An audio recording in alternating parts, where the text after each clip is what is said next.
The power of استغفار، استغفار کی طاقت۔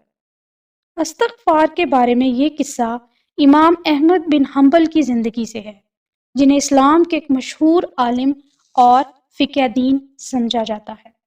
امام احمد کو حنبلی مکتبہ فکر کا بانی بھی سمجھا جاتا ہے، اور وہ سب سے مشہور سنی مذہبی ماہرین میں سے ایک ہیں، جنہیں اکثر شیخ الاسلام یا اہل السنہ کا امام کہا جاتا ہے۔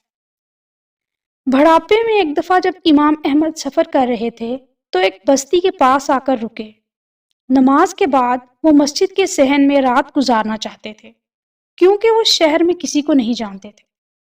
اپنی عاجزی کی وجہ سے انہوں نے یہ سوچ کر کسی کے سامنے اپنا تعارف نہیں کروایا تھا کہ اگر وہ ایسا کریں گے تو بہت سے لوگ ان کا استقبال کریں گے۔ امام احمد بن حنبل کو پہچاننے میں ناکامی کی وجہ سے مسجد کے نگران نے انہیں مسجد میں رہنے کے لیے جگہ نہ دی۔ کیونکہ امام احمد کافی بوڑھے ہو چکے تھے، نگران کو انہیں گھسیٹ کر مسجد سے باہر لانا پڑا۔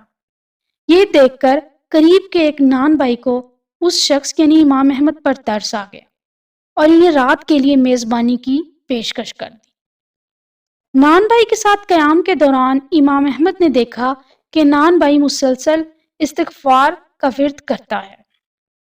امام احمد نے نان بھائی سے پوچھا کہ کیا استغفار کہنے کی مسلسل مشق اس پر کوئی اثر کرتی ہے؟ نان بھائی نے جواب میں امام احمد سے کہا کہ اللہ تعالیٰ نے ان کی تمام دعائیں قبول کر لی ہیں سوائے ایک کے۔ جب انہوں نے اس سے پوچھا کہ وہ کون سی دعا ہے جو ابھی تک قبول نہیں ہوئی، تو نان بھائی نے جواب دیا کہ وہ اللہ تعالیٰ سے دعا کرتا رہا ہے کہ وہ اسے مشہور عالم امام احمد بن حنبل سے ملنے کی سعادت عطا فرمائے۔ اس پر امام احمد بن حنبل نے فرمایا کہ اللہ تعالیٰ نے نہ صرف ان کی یہ دعا سنی بلکہ اسے گھسیٹ کر اپنے بندے کی دہلیز پر پہنچا دی۔ یہ کہانی کثرت سے استغفار کہنے کی طاقت کی یاد دہانی ہے۔